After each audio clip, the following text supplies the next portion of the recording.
पश्चिमी उत्तर प्रदेश की धरती ने तमाम राजनीतिक हस्तियां दी हैं। क्रांति धरा है मेरठ और इसके आसपास की जमीन। वहीं मैं जहां से बिजनौर की बात करूं तो एक दौर ऐसा रहा जब दलित राजनीति के तमाम बड़े चेहरे, चाहे रामविलास पासवान हो, बहन जी हो, मीरा कुमार हो, उन्होंने बिजनौर के राजनीतिक द्वंद में जो आजमाइश की और देश के और दुनिया के बड़े राजनीतिक फलक की हस्ती बने।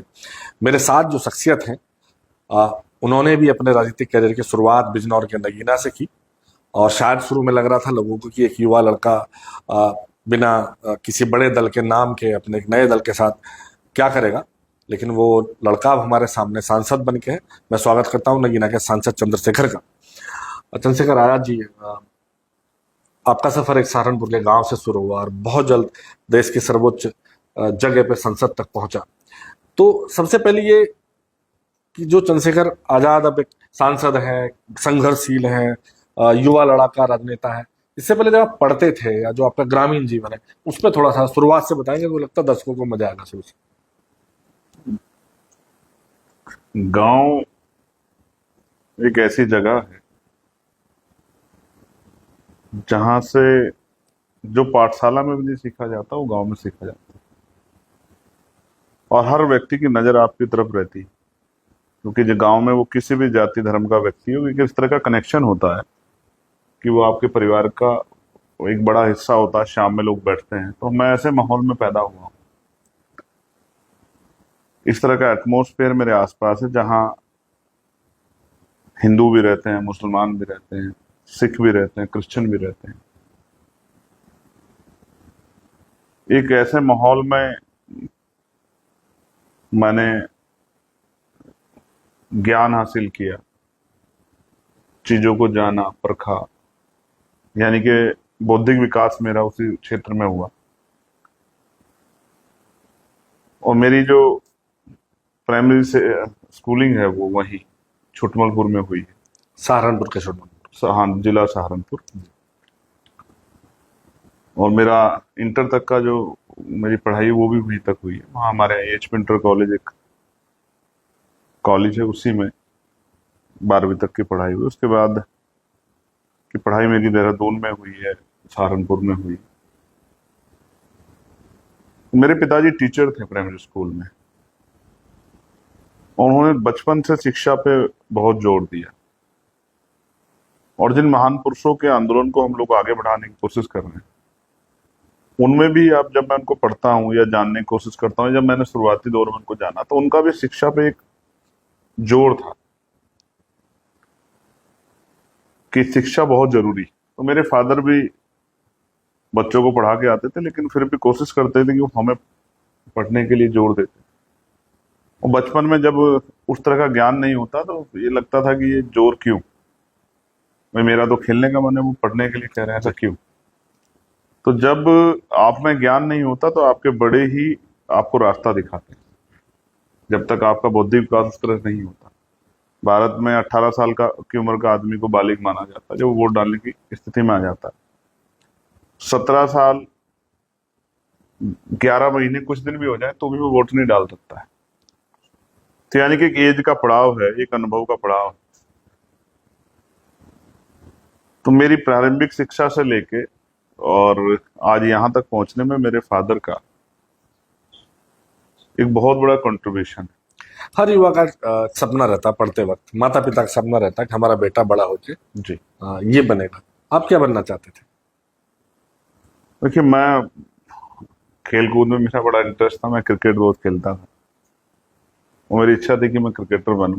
ये तो मेरी स्पोर्ट की हॉबी के तौर पे थी, लेकिन मेरे फादर की का भी सपना था, वो चाहते थे मैं जज बनूं, क्योंकि उनके जीवन में एक ऐसी घटना घटी। उन्होंने किसी को उधार पैसे दिए उसकी मजबूरी के समय में, और उस आदमी ने लौटाने की बजाय वो पैसे मना कर दिए देने से। तो मेरे फादर ने उनके खिलाफ एक मुकदमा कर दिया, और मेरे याद है 15 साल वो मुकदमा चलता रहा। हम मतलब हम लोग कच्छे से लेके पैंट में आ गए और छोटे छोटे बालों से लेके चेहरे पे दाढ़ी मूंछ आ गई, लेकिन मेरे फादर रोज हर हफ्ते या 15 दिन में तारीख पर जाते थे, और जब वो आते थे तो हमसे चर्चा करते थे, घर में माँ से बैठ के बताते थे कि आज क्या हुआ है। तो जब उसका फैसले का समय आया तो जैसा आपने कहा कि इसको जो है आप निपटा लो आपस में बैठ के, तो मेरे फादर ने कहा आप ही नहीं पटवा दो सर। तो उन्होंने कहा कि आप इसको सेटल कर लो। मेरे फादर ने, जहां तक मुझे याद है, 25,000 रुपए लगभग दिए। जी। और जैसा आपने कहा कि इसको 5,000 रुपए में सेटल कर लो, मेरे फादर ने कहा सर मैं टीचर हूं, मैंने अपने बच्चों के पेट का जो निवाला था वो काट कर जो पैसा स्टोर किया था वो इस व्यक्ति को दिया। और 15 साल से मैं कोर्ट की तारीखें झेल रहा हूँ, छुट्टी लेके आता हूँ, कोर्ट की तारीख में आता हूँ, वकील को पैसे देता हूँ, किराए के पैसे लगाता हूँ। तो जो मेरा मूल है कम से कम वो तो मुझे दिला दो। अगर वो भी नहीं मिलता तो ऐसी कोर्ट से न्याय की उम्मीद क्या की जाए, जहां जो मैंने दिया है वो ही मुझे नहीं मिल रहा है, ऊपर से मेरा 20,000 रुपए खर्च हो गया है, ये पैसा मेरे बच्चों के हिस्से का था। तो मैं ये न्याय नहीं। तो मेरे फादर में बड़ी निराशा थी। उनका कहना यह था मुझे कि भाई आपको लॉ करनी है, उसके बाद आपको पीसीएसजे की तैयारी करनी है, आपको जज बनना है और गरीब लोगों के लिए न्याय आसान करना है। हालांकि आज भी आजाद भारत में एक बात तर्क संगत है कि अगर कोई, कहते हैं न्याय जन्मसिद्ध अधिकार है, लेकिन अगर कोई हाई कोर्ट जाना चाहता है और अपने केस की उस तरह पैरवी करना चाहता है तो उसको एक ऐसा वकील चाहिए जिसके फेस वैल्यू और जिसकी पर हियरिंग की फीस जो है 2.5-3 लाख रुपए है। और सुप्रीम कोर्ट में तो 10-10, 20-20 लाख रुपए वाले पर हियरिंग वाले जज वकील भी हैं। तो न्याय तो पैसे वालों के हिस्से में आ गया है। अब गरीब को न्याय नहीं मिलता है। गरीब आदमी तो हाई कोर्ट, सुप्रीम कोर्ट जा भी नहीं सकता है। एक बार चला जाएगा तो शायद दोबारा जाने की इच्छा भी नहीं होगी। तो ये एक विरोधाभास है कि न्याय सबका जन्मसिद्ध अधिकार, लेकिन मिलता नहीं। तो मेरे फादर चाहते थे मैं जज बनूं, उन्होंने मुझसे बहुत कोशिश की कि जज बनने के, मेरा इंटरेस्ट इस तरफ था। मैंने लॉ भी किया अपने फादर, क्योंकि वो हीरो थे, उनकी बात माननी जरूरी थी, मुझे इंटरेस्ट ही नहीं किया। लेकिन मैं उनका ये सपना पूरा नहीं कर पाया कि भाई मैं जज बनूं। लेकिन मैंने एक सपना उनका जो उनके मन में था, क्योंकि भाई जब मेरे फादर बीमार हुए तब वो चाहते थे कि मैं अमेरिका जाऊं पढ़ने के लिए, और वो भी इसी से जुड़ा हुआ कि मैं एलएलएम वहां करूं। और साइबर क्राइम उस समय बड़े इंडिया में बहुत तेजी से फैला था, और साइबर क्राइम के एडवोकेट हमारे पास नहीं थे। ये हमारे लिए बिल्कुल नया था।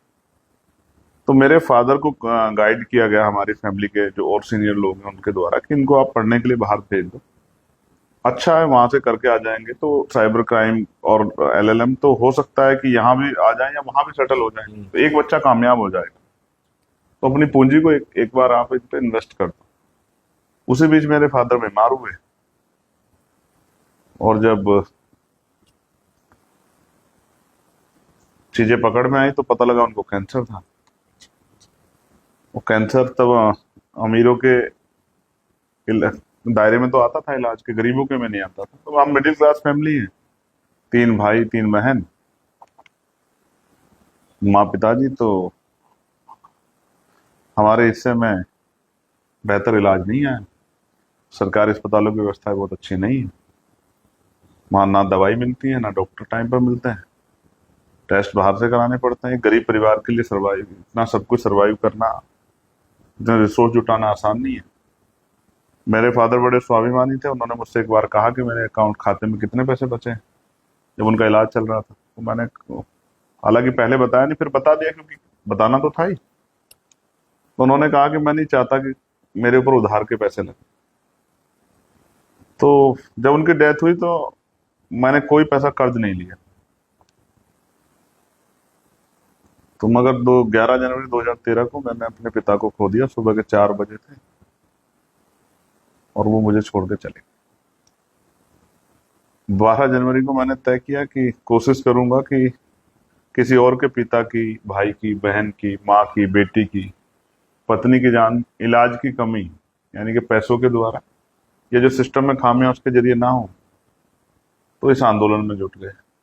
फिर अपने जो सपने थे, अपनी जो चाहते थी, उनको पीछे छोड़ दिया, और फिर संघर्ष का दौर शुरू हुआ।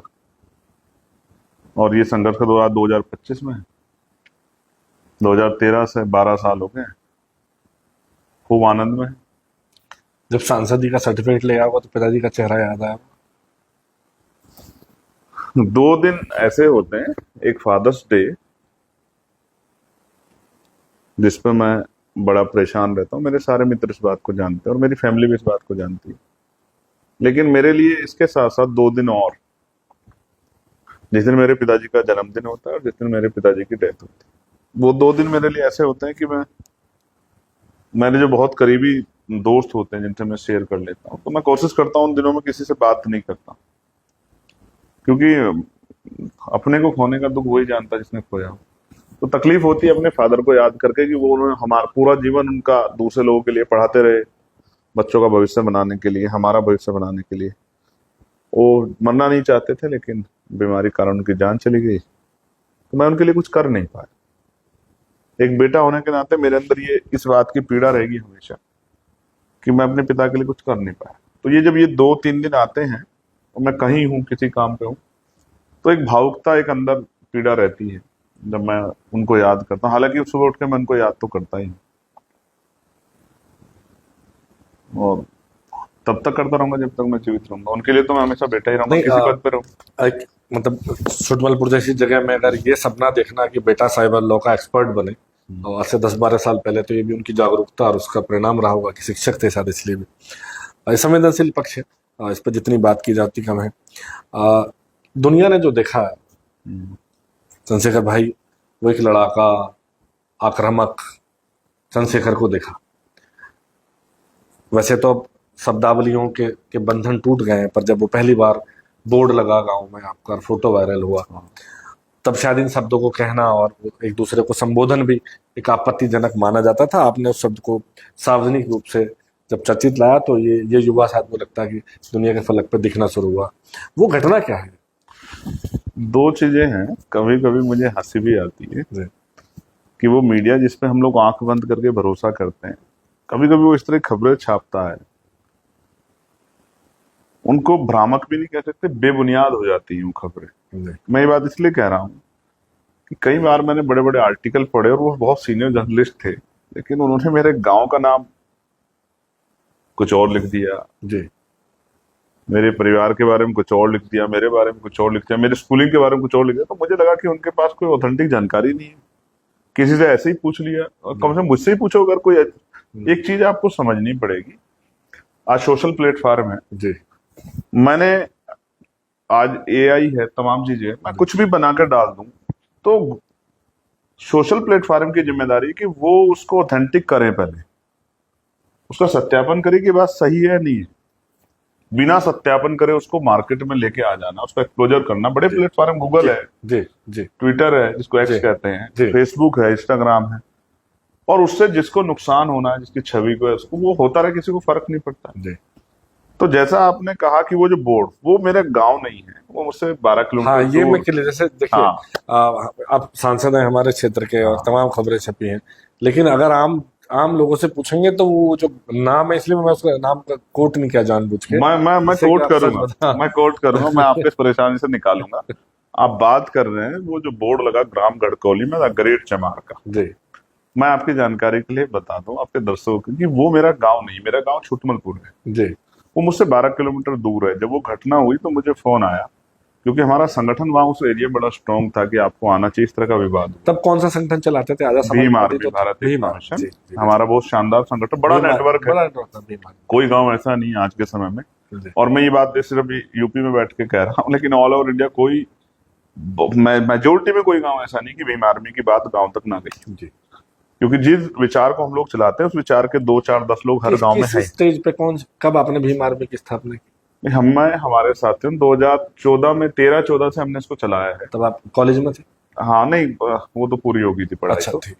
लेकिन 2015 में ऑफिशियली हमने इसको वो किया है कि हम इसको इस नाम से आगे बढ़ाएंगे। उद्देश्य, मतलब वजह क्या रही होगी, क्या सोचा गया? वजह तो प्राइमरी भीम आर्मी एक ऐसा संगठन है जिसने बहुत जल्दी पहुंच बनाई, युवाओं की का बड़ा प्राइमरी जो एक्चुअली क्या, मेरे फादर टीचर थे जी, और वो प्राइमरी स्कूल से रिटायर हुए। तो मैं जब उनके स्कूल में गया, मैंने देखा कितना अच्छा व्यवस्था उन्होंने की। एक अनुशासन नजर आ रहा था, बच्चों का पढ़ाई के प्रति एक जो है उस इम्पोर्टेंस को वो बच्चे समझ रहे थे, वो आ रहा था। लेकिन बहुत सारी जगह पे ये नहीं था। बहुत सारी जगह पे जो है पढ़ाई की, मैं गया स्कूलों में तो वहां बच्चे अपना 5वीं क्लास का बच्चा नाम लिखना नहीं जानता है, अपने पिता का नाम लिखना नहीं जानता है, वो इंग्लिश में नहीं लिख पा रहा है। तो मैं समझ रहा था ये बुनियादी कमजोर हो जाएगी, तो इसमें बिल्डिंग कैसे अच्छी बनेगी। तो शिक्षा तो हथियार है, मैं हमारे बचपन से हमारे खून में भरा गया। शिक्षा हमारे लिए तरक्की का सबसे बड़ा रास्ता है, और वो शिक्षा ही कमजोर होगी तो भीम आर्मी में जो शुरुआत है वो प्राइमरी पाठशाला जो है खोली गई बड़े पैमाने पे, कि जो बच्चे जो हैं, जो बाबा साहब अम्बेडकर ने कहा पे बैक टू सोसाइटी, कि जिस समाज से निकल के आए और समाज कुछ दो, तो उन बच्चों को पढ़ाया जाए जो प्राइमरी स्कूल में पढ़ रहे हैं, और प्राइमरी स्कूल में गरीबों के बच्चे पढ़ रहे हैं मोस्टली, उनको पढ़ाया जाए और उनकी बुनियाद मजबूत की जाए, जिससे कि वो आगे, क्योंकि कंपटीशन बढ़ रहा है, तो वो इंग्लिश मीडियम के बच्चों का मुकाबला कर सके। तो 2015 में इसको एस्टेब्लिश कर दिया, कि 2015 से इसको आगे बढ़ाया नाम के साथ। 16 में वो घटना घटी, मई की, शायद आई थिंक मई का समय था, और बड़ा उसको चर्चित हुई वो, मुझे पुलिस ने अरेस्ट किया, मारपीट भी हुई, बहुत सब कुछ हुआ पूरे वेस्ट यूपी में उसको। फिर एक बड़ी पंचायत हुई, फिर वो मतलब मीडिया के भाइयों ने उसको उस तरह से जो है, जो उनका जिसका जो जो सुटेबल जिसको लगा, उसने उस तरह से उसमें रिएक्शन दिया। बोर्ड पे आ रहे थे हम, बोर्ड की बात, बोर्ड पे, तो वो बोर्ड गांव के लोगों ने लगाया। अच्छा, उनकी इच्छा थी कि भाई हम अपने गांव में, क्योंकि बाकी सब जातियों के लोगों ने भी लगा रखे हैं। और मैं आपके चैनल के माध्यम से एक जानकारी और देना चाहता हूं दर्शकों को, कि इस देश में जो जब दुनिया में सेकेंड वर्ल्ड वॉर हुआ, तो यहाँ जाति के आधार पर रेजिमेंट बनी है। जी जी उसमें चमार रेजिमेंट बनी है जी। ये हिस्टोरिकल लोग नहीं जानते हैं। रेजिमेंट बनी है, और रेजिमेंट के ने जो सेकेंड वर्ल्ड वॉर था उसमें बहुत बड़ा शौर्य का प्रदर्शन किया है। उनको बैटल ऑफ ऑनर मिला है उनको, उनकी आज भी उनको दफनाया गया जहां है वो है स्थान उनके, बहुत सारे उनके, वो हम उन लोगों से मिले जो सेना के जवान थे। और आपको जान के हम, मतलब राष्ट्र प्रेम के बारे में ये बात मेरी बहुत ऑथेंटिक है, लोगों को इसको समझना चाहिए कि किसान कमेरे वर्ग में राष्ट्र प्रेम कितना मजबूत होता है, सिर्फ नारा नहीं लगाता वो। उन्होंने ये रेजिमेंट खत्म क्यों हुई, क्योंकि अभी जाति रेजिमेंट है, राजपूत रेजिमेंट है, गोरखा रेजिमेंट है, जाट रेजिमेंट है, और भी बहुत सारे रेजिमेंट है। ये खत्म क्यों हुई? सिख रेजिमेंट है, सिख लाइफ एंड, क्योंकि अंग्रेजों ने कहा उनसे कि अब आप आजाद हिंद फौज के खिलाफ लड़ो जी। और उसके जो लीडर्स थे उस रेजिमेंट के, उन्होंने कहा कि आजाद हिंद फौज देश की आजादी की लड़ाई लड़ रही है सुभाष चंद्र बोस जी के नेतृत्व में, तो हम अपने जो हमारी आजादी की लड़ाई लड़ रहे हैं उनके खिलाफ नहीं लड़ेंगे। देखो कितनी शानदार बात आपको बता। उन्होंने कहा आपकी नौकरी खत्म कर देंगे, आपके रेजिमेंट खत्म कर देंगे, आपके मेडल छीन लेंगे। उन्होंने कहा सब छीन लो, लेकिन जो देश के लिए लड़ रहा है उसके खिलाफ नहीं लड़ेंगे। और क्योंकि वो सब जवान थे, रेजिमेंट खत्म हुई, तो कहाँ गए? उन्होंने आजाद हिंद फौज ज्वाइन की और देश की आजादी की लड़ाई में बहुत बड़ा योगदान दिया, बलिदान दिए। तो इसलिए वो बोर्ड जो है, कोई कुछ भी कहता रहे, पश्चिम में यहाँ मेरठ से आगे आगे जो मैं जिस समाज में पैदा हुआ, जाटो समाज, शेड्यूल कास्ट का, उसको इसी नाम के सर्टिफिकेट बनते हैं। जब ये विवादित हुआ तो मैंने वो सर्टिफिकेट भी दिखाया कि बहुत सर्टिफिकेट डीएम बना के दे रहा है मुझे, उस पर लिखा हुआ है, तो कहीं को इस बात को लेकर विवादित हो रहे जी। ठीक है, तो जब आप सर्टिफिकेट दे रहे हो, बकायदा लिख के दे रहे हो साइन करके, तो फिर आप ऑब्जेक्शन किस चीज कर रहे हो? और लोग लिखने में अगर कंफर्टेबल है तो फिर किसी को क्या ऑब्जेक्शन?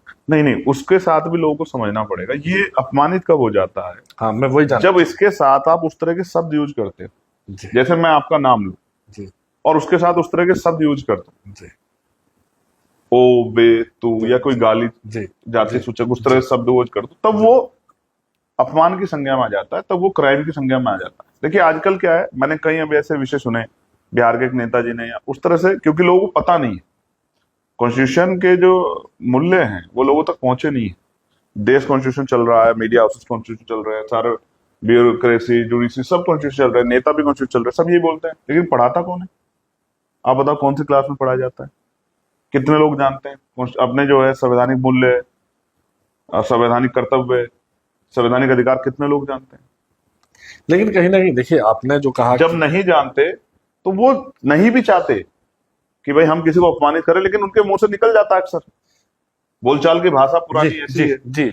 उसमें क्या होता है कि वो पूरे समाज के ऊपर एक टिप्पणी हो जाती है, उनको बुरा लगता है, फिर वो कार्रवाई की वो करते हैं। तो अगर ये बातें बचपन में ही स्कूलिंग में पढ़ा दी जाए कि भाई क्या नहीं बोलना है, क्या बोलना है, तो ये तो जरूरी है, लेकिन क्या नहीं बोलना है। जैसे मैं इसके उदाहरण के तौर पर बता, हमारे यहाँ जाति है और दुनिया में वर्ग उस तरह वो है, काला और गोरा, जी जी, वर्ण वर्ण को लेकर, रंग को लेकर, रंग भेद है। रंग भेद। तो वहां स्कूल में समझाया जाता है कि अगर कोई काला है तो उसको इस तरह से नहीं वो बोलना है कि उसको वो फील हो कि उसके कलर की वजह से उसको अपमानित लगे। अपमानित किया जा रहा है।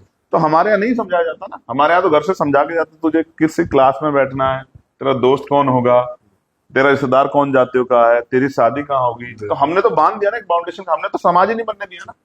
जी। जब समाज बनेगा बेड़ियां टूटेंगी, इसलिए बाबा साहब अम्बेडकर ने एलिनेशन ऑफ कास्ट लिखी बुक, और उसमें जातियों को तोड़ने का सबसे अच्छा फॉर्मूला ये दिया कि अंतर जातीय विवाह होने चाहिए, जी। अंतर जातीय संबंध बनने चाहिए। तो उससे क्या होगा कि जब एक दूसरे के रिलेशन में हम लोग आ जाएंगे तो फिर एक दूसरे के सम्मान को करना और एक दूसरे के सम्मान का ध्यान रखना हमारे लिए बहुत महत्वपूर्ण हो जाए। तो सॉरी, तो बोर्ड आपने नहीं लगवाया था? बोर्ड उन्हीं गांव के लोगों ने लगाया। करेंगे बात। ठीक। देखिए, अभी आप कह रहे थे कि वो बोर्ड जो है अलग अलग मतलब तरीकों से प्रचारित हुआ, लेकिन ये भी तो सच है कि चंद्रशेखर आजाद या बाद में एक नाम जुड़ा आपका, चंद्रशेखर रावण। चंद्रशेखर आजाद तो आपका नाम है, चंद्रशेखर रावण जुड़ा। तो वो जो चंद्रशेखर रावण जो प्रसिद्ध हुआ, युवाओं की आवाज बना, चेहरा बना, वो कहीं ना कहीं उस बोर्ड का इम्पैक्ट तो था। आप इस बात को तो मानेंगे? बिल्कुल ना नहीं करना। जिस बात को लोग छिपा रहे हैं, जिस बात पे से लोग कहने से डर रहे हैं, उस बात को अगर कोई पूरी हिम्मत से कहे तो चर्चा का विषय तो बनना ही। तो मैं फिर ये कहूंगा, उस गांव का मेरे ऊपर बड़ा कर्ज है, उस गांव से मुझे पहचान मिली, तो इसमें कोई दो राय नहीं। मैं इस बात को बिल्कुल नहीं नकारना कि भाई वो बोर्ड जो है वो ऐतिहासिक बोर्ड है, और ये बड़ी हिम्मत की बात थी कि उन लोगों ने अपने आप को स्वीकार किया और अपना बोर्ड लगाया। तो चंद्रशेखर आजाद चंद्रशेखर रावण कैसे हो गए? ये आप मीडिया के भाइयों की देन है। नहीं, लेकिन ये तो सालों तक चला। इस पे आपत्ति तो आप जाके हुई जब आप सांसद बन गए, तब जाके नहीं नहीं नहीं, नहीं। इसमें आपत्ति जब मैं जेल से बाहर आया, जी, जब मैं जेल में रहा तो खूब मीडिया ने यही वर्ड चलाया चलाया चलाया। जब मैं जेल से बाहर आया तो दूसरे दिन मैंने इस बात को वो किया कि कोई अब इस नाम को मेरे, क्योंकि ये मेरा ऑफिशियल नहीं है, तो उसको यूज नहीं करेगा। और मैंने ये भी कहा कि अगर कोई इस तरह का नाम यूज करेगा तो मैं उसके खिलाफ फिर FIR कराऊंगा, मैं मानूंगा कि मेरा डेफर्मेशन किया जाए। तो फिर मीडिया ने उसको कम किया, लेकिन अभी भी कई बार देखता हूँ बड़े बड़े जो अखबार है वो लिख देते हैं। ये आया कहाँ से आपको नहीं मालूम? उनका उस समय की जो मीडिया के जिन लोगों ने मेरे उस घटनाक्रम को दिखाया, तो उन्होंने मुझे इस तरह से प्रचारित किया कि मेरा जो किरदार है और मेरा जो काम है वो रावण के किरदार जैसा है। मेरी मूछे और जिस तरह से मैं अपने लोगों को प्रोटेक्शन कर रहा था, जिस तरह से मैं लड़ाई लड़ रहा था अपने लोगों की, उस हिंसा को उन्होंने उस किरदार के आधार पे, क्योंकि इस देश में क्या है, रावण भले ही किरदार के आधार पे महाकाव्य में भले ही बहुत ज्ञानी रहे हों, भले ही और बहुत सारी चीजें उनके उपलब्धियां हों, लेकिन वो अब उनको उनके किरदार को आज भी जो है, अभी दशहरा आएगा तो उनको जलाया जाएगा, तीर मारे जाएंगे उनको। तो ये तो वो उनकी नजर में अपने लोगों की लड़ाई लड़ने वाला चंद्रशेखर उस किरदार की तरह था जिसको गवर्नमेंट कह रही थी कि हमें इसको जेल में पकड़ना नहीं है, हमें इसको पकड़ना नहीं, हमें इसको इनकाउंटर करना है, हमें इसको मारना है। तभी के एक बड़े अधिकारी का बयान था कि हम उनको सरेंडर नहीं करने देंगे, हम उनको इनकाउंटर करेंगे। मैं बिल्कुल इसी सवाल पे आना चाहता था चंद्रशेखर भाई।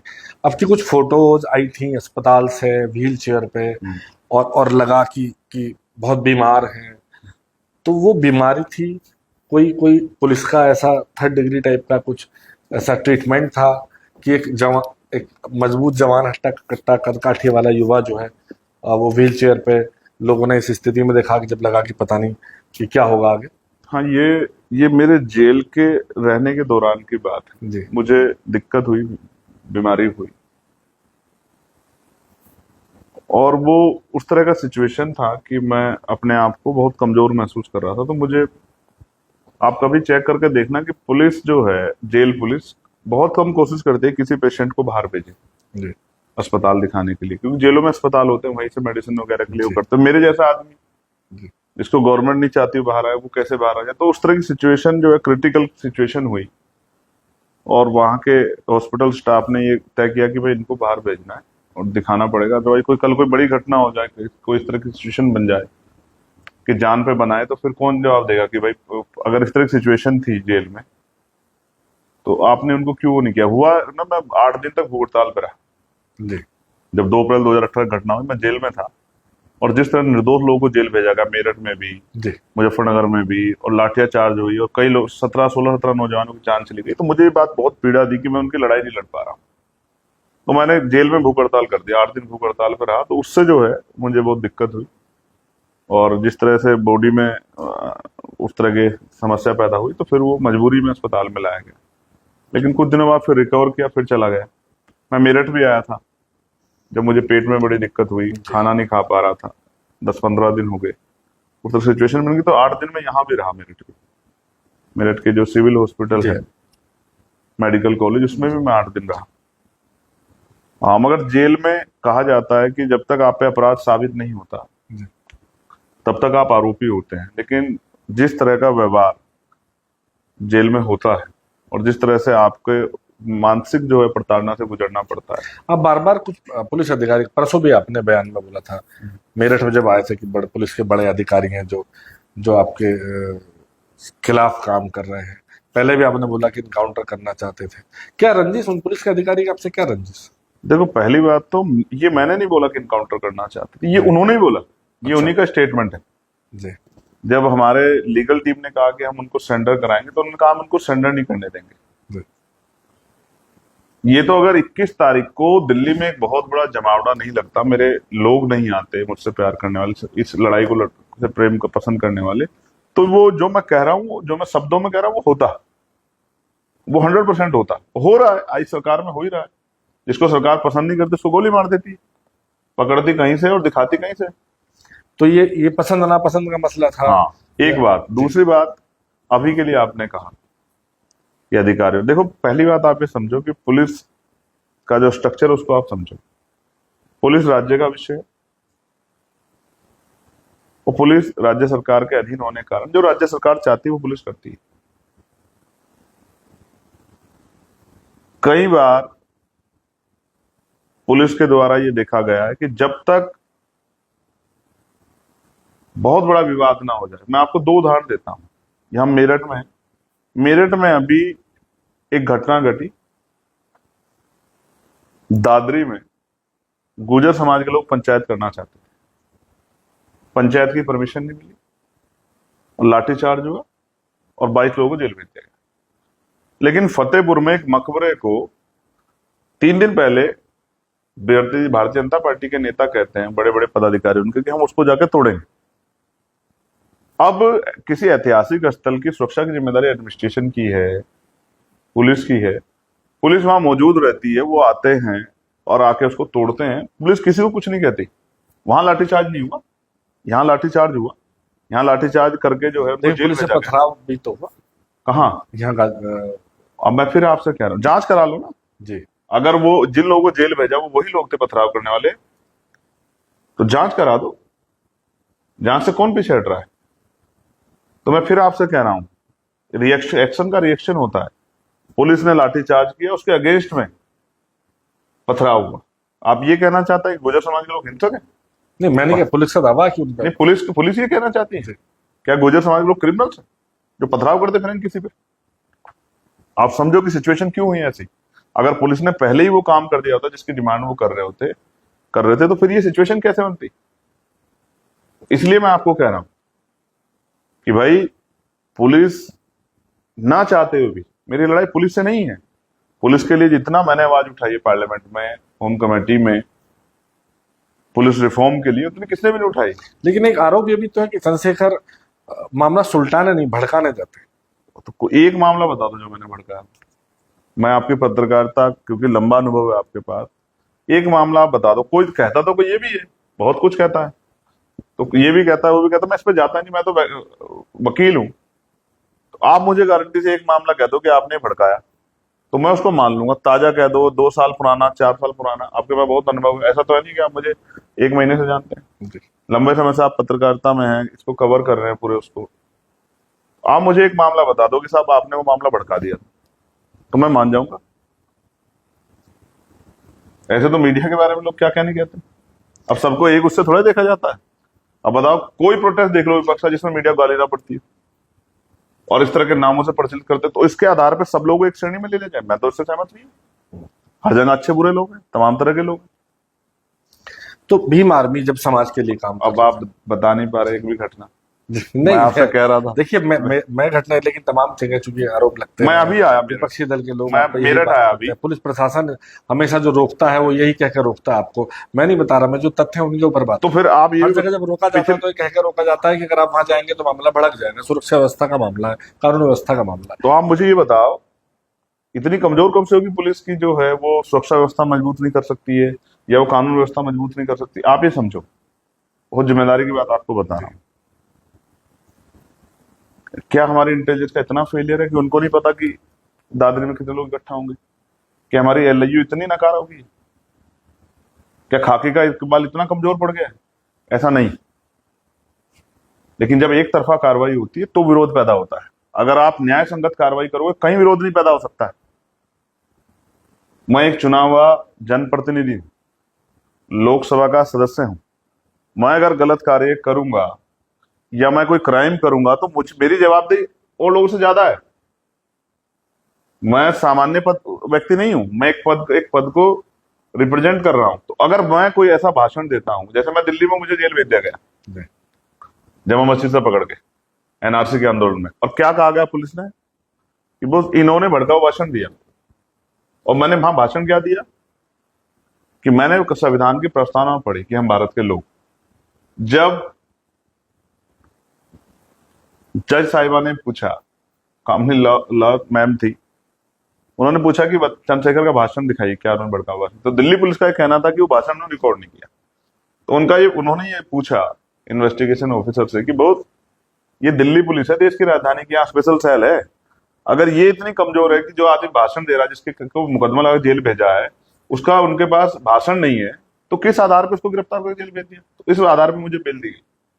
तो ये बात मैं आपको इसलिए बता रहा हूं कि मैं मेरठ आया और मैंने क्या कहा, एक विवाद चल रहा है सम्राट मीर बोझे को लेकर गुर्जर और राजपूत समाज के लोग।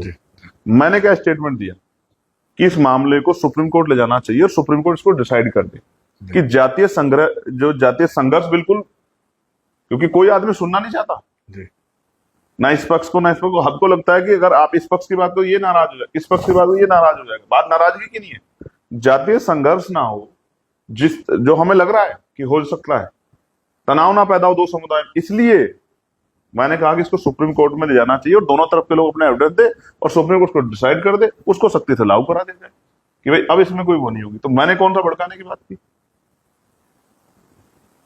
मैं जब न्याय संगत ये कहता हूं कि आई लव मोहम्मद का जो बैनर है, अब अगर आपकी आस्था सनातन में है, आप आई लव महादेव का कार्ड पकड़े खड़े हो जाते, तो ये अपराध कैसे हो सकता है? आप मुझे बताओ। मेरी आस्था अगर गुरु रविदास जी में या भगवान बुद्ध में, मैं I love Guru Ravidas ji, I love Guru Samandas ji, I love भगवान बुद्ध का वो ले खड़ा हूं, इसको कैसे आप क्राइम वो कर दो डिक्लेयर? नहीं, लेकिन अभी आपने कुछ समय पहले जब शब्दों की बात चल रही थी तो आपने कहा कि शब्द गलत नहीं है, भावनाएं गलत है, कहीं भड़काने की भावना तो नहीं है, या किसी के प्रति ही उसको टीज करने की भावना तो नहीं है, अबे तबे टाइप के शब्द लगाने। वो कानूनन जुर्म हो जाए। तमाम विद्वानों ने जो पोस्टर आए इस पे कहा है, धार्मिक विशेषज्ञों ने कहा कि भाई ये तो दिल का मसला है, मन का मसला है। तो कहीं ऐसा तो नहीं कि पोस्टर दिखा के ये भड़काने की साजिश हो रही हो, तो क्या फिर पुलिस को नहीं उसको रोकना चाहिए? नहीं, उस पे फिर मैं कह रहा हूँ, मैं तो और जगह नहीं जाता, मेरे सहारनपुर में एक आदमी ने, सिंगल आदमी ने ये पोस्टर पकड़ा। तो आपका कहना है कि पोस्टर लगाना ठीक है? मैं क्या कह रहा हूँ, पोस्टर पकड़ा, पुलिस उसको इस तरह लेके गई, उसकी गर्दन पकड़, उसको इस तरह लेके जा। मेरा कहना ये है भाई, उसका अपराध क्या है ये तो बता दो। आप ज्यादा ज्यादा करो, उससे कह दो भाई आपने दिखा लिया, अब आप अपने पोस्टर को जेब में कर लो। इससे इस तरह की अशांति ना पैदा। अगर कोई हुजूम जाके इस तरह दिखा रहा है, दूसरे आदमी को टीज कर रहा है, तो रिएक्शन होगा। कोई आदमी मस्जिद पे लेके एक आदमी खड़ा हो गया है, तो मुझे नहीं लगता किसी को टीज होगा। और मैं तो उनसे भी कहता हूं जो लेके, तो भाई अपने प्रेम को अपने दिल में रखो। आज का माहौल ऐसा है कि धार्मिक स्वतंत्रता कॉन्स्टिट्यूशन ने दी है, लेकिन सरकार ने नहीं दी है। आपको लगता है उत्तर प्रदेश सरकार सुनना चाहते हो? उत्तर प्रदेश सरकार धार्मिक स्वतंत्रता सुनना चाहते हो जी? तो सुनो, कावड़, ये जब कावड़ का त्योहार था, कितनी जगह गाड़ियां टूटी, मेरठ से लेके गाजियाबाद, हरिद्वार, मुजफ्फरनगर, कितनी गाड़ियां तोड़ी, कितने लोगों को पीटा गया, कितने लोगों को हाथ जुड़वा के पीट के थाने बंद किया सरकार ने। क्राइम तो क्राइम है ना। कितनी गाड़ियां टूटी, आप बताओ, कितनी स्टोरियां कवर की होंगी अमर उजाला ने। आपको पता होगा, मैंने गाजियाबाद में देखी, मैंने मेरठ में देखी, मुजफ्फरनगर में, हरिद्वार पुलिस ने तो बाद में डंडा बजाना शुरू कर दिया कि भाई ये धार्मिक लोग कावड़िया नहीं, तो दंड है, अपराधी लोग हैं, इस तरह से हिंसा कर रहे हैं। उन्होंने तो, क्योंकि वहां के व्यापारियों ने कह दिया कि अगर हमारी दुकानों में हमला कोई करेगा तो हम छोड़ेंगे नहीं, तो फिर उन्होंने सख्त कर दिया। फिर मुख्यमंत्री को भी कहना पड़ा कि भाई ये इस तरह की हम स्वीकार नहीं करेंगे। क्यों क्यों आप समझो ना, एक जैसा कानून एक सबके लिए बराबर है ना, तो एक जैसा व्यवहार करो। तो आपको एक जैसा व्यवहार क्यों नहीं कर रहे हो? उत्तर प्रदेश सरकार, आपका कहना है कि वो हाँ, धर्म देख के कार्रवाई करती है। कांवड़ियों बिल्कुल पर साफ कह कार्रवाई रहा हूं, होनी चाहिए थी। कार्रवाई, अपराध जो करे उस पर कार्रवाई होनी चाहिए। लेकिन आप इतने घटना होने के बाद एक आदमी पे एफआईआर नहीं दर्ज करते हो, और यहाँ एक बोर्ड पे, सिर्फ एक कागज पे आप जानवरों जैसे सलूक करते हो, तो फिर तो जवाब देना पड़ेगा ना। फिर मेरे जैसे लोग चुप हो जाएं तो फिर ये, जब मैं पार्लियामेंट में गया था ना भाई जी, तो मैंने जब ओथ ली ना, उस ओथ में ये था कि मैं भारतीय संविधान के जो मूल्य हैं, लोगों के प्रति जो लोगों के राइट्स हैं, उनको प्रोटेक्शन की जिम्मेदारी हम लोग लेने के लिए यहां खड़े हैं। मुझे वो संविधान की शपथ याद है। अगर हिंदुओं पे भी कोई अन्याय करेगी सरकार, तो मैं उनकी लड़ाई भी लड़ूंगा। लेकिन अगर मुसलमान पे, बौद्ध पे, क्रिश्चियन पे, जैन पे, सिख पे भी अगर अत्याचार होगा, तो मैं उसकी लड़ाई भी उतनी ताकत से लड़ूंगा जितनी ताकत से दूसरे भाई की लड़ाई लड़ूंगा। अभी आप सांसद बनने हैं, लेकिन सुरक्षा आपको केंद्र ने पहले ही दे दी। आप पे गोली चली, जी नहीं, सुरक्षा किसको मिलनी चाहिए? चुनाव के वक्त ये आरोप भी लगे कि कहीं ना कहीं चुनाव को त्रिकोणीय चतुष्कोणीय बनाने के चंद्रशेखर आजाद को सुरक्षा देके सुरक्षा से चतुष्कोणीय हो जाता है तो कोई सुरक्षा वाले हार गए आपके यहाँ? पता नहीं है आपको? आप देखो आपके अड़ोसी पड़ोसी कितने सुरक्षा वाले हारे हैं। सुरक्षा से जीत जाता क्या आदमी? चुनाव चतुष्कोणीय हो जाता है। ये कहा गया कि मैं आपको बताता मैं आपको बताता हूँ, आपकी जानकारी के लिए बताता हूँ। और ये आप नहीं, मैं, ये तो विपक्ष के लोगों ने भी कहा, कुछ लोगों ने, मैं आपकी जानकारी उनकी जानकारी के लिए बता देता हूँ। 1 इंच का फर्क है मेरी गोली में। अगर वो गोली 1 इंच इधर होती तो चंद्रशेखर एक हिस्ट्री के तौर पर रह जाते, हमारे आंदोलन को एक बहुत बड़ा नुकसान होता। मैं अपने आंदोलन का फेस, कौन लोग मानना चाहते हैं? अब मैं इस बात कंप्लीट कर दूं, मैं किसी व्यक्ति पे नहीं जा रहा हूं। हम एक वैचारिक आंदोलन चला रहे हैं। जिन लोगों को उस वैचारिक आंदोलन में खतरा है, जो लोग चाहते हैं वो वैचारिक आंदोलन आगे ना बढ़े, तो वो तमाम तरह के प्रयास करते हैं। एक बात तो मेरे ऊपर गोली चली। जब गोली चली तो बहुत सारे लोगों ने कहा कि तो पब्लिसिटी असिस्टेंट अपने आप चलवा ली होगी। तो पुलिस तो मेरी नहीं है उत्तर प्रदेश में। पुलिस ने गिरफ्तार किया, 4 लोगों को अरेस्ट किया। मेरी मांग थी कि और एक्सप्लोजर किया जाए क्योंकि और लोग हैं, तो मेरी मांग को नहीं सुना गया। 4 लोग पेश किए गए, उनसे पुलिस से पूछा मीडिया ने कि क्या ये डराना चाहते थे, मारना चाहते थे? तो पुलिस का बयान है, डीआईजी का, अजय साहनी जी का, कि ये डराना नहीं, ये हत्या करना चाहते थे, ये चंद्रशेखर को मारना चाहते थे। तो इतने बड़े आंदोलन का जो फेस है, जिससे लाखों लोग जुड़े हुए हैं, जो राजस्थान में चुनाव जब लड़ते हैं तो बहुत कम मार्जिन से 3 सीटें हार जाते हैं, मध्य प्रदेश में बहुत कम मार्जिन सीटें हार जाते हैं, जो महाराष्ट्र में बहुत कम मार्जिन सीटें हार जाते हैं, 22 राउंड तो आगे रह के। तो उस आदमी पे जब गोली चली तो मैं अकेला थोड़ा ही था सुरक्षा की मांग को उठाने वाला। मेरे साथ पूरा विपक्ष खड़ा था जंतर मंतर पे दिल्ली में। जयंत चौधरी जी आए, कांग्रेस के बहुत सारे बड़े नेता आए, तेलंगाना की एक पार्टी है चंद्रशेखर जी की, उनके नेता आए, समाजवादी पार्टी के नेता आए, लेफ्ट पार्टी के नेता आए, आरजेडी के नेता, तमाम नेताओं ने आके कहा कि भाई इनको सुरक्षा मिलनी चाहिए, इनकी जान पे खतरा है। और जब मुझे सुरक्षा मिली, और क्यों मिली इसका जवाब इंटेलिजेंस को से पूछो ना आप, कि ऐसी क्या सिचुएशन थी कि जिन लोगों ने मेरे ऊपर गोली चलाई थी उनको 1 साल के अंदर ही बेल कैसे मिल गई? मीडिया कवर नहीं करती ना। 1 साल के अंदर उनको बेल, मेरा चुनाव चल रहा था, उनको बेल मिल गई। तो ऐसी इंटेलिजेंस पे क्या रिपोर्ट थी कि अगर इस आदमी को सुरक्षा नहीं दी गई तो हो सकता है कि चुनाव के दौरान ये आदमी मारा जाए। इंटेलिजेंस ऐसे थोड़े मिल गई। जी तो जो लोग तब तक मेरे साथ सुरक्षा की मांग कर रहे थे वहां खड़े होकर, फिर वही लोग कहने लगे भाई इनको सुरक्षा क्यों दे दी। और मैं तो कहता हूं सारे नेता को छुड़वा दो, मैं भी छोड़ देता हूं। और मैं तो आज छोड़ूंगा, मेरा क्या है। मेरी सुरक्षा तो उसके भरोसे है जिसने मुझे पैदा किया, इस कुदरत ने, या मेरे लोगों के भरोसे है। लेकिन आप ये सोचो, मैं तो फील्ड का काम आज भी नहीं छोड़ रहा हूं। जी ये डन मैं तो आज भी फील्ड में हूं। डन चेक कर ले बेटा एक बार। अभी आपने जब बात करी कि आप पे हमले के बाद सुरक्षा की मांग करने वालों में नाम आपने गिनाने शुरू किए, तो जयंत चौधरी का नाम लिया, अखिलेश यादव का नाम नहीं लिया।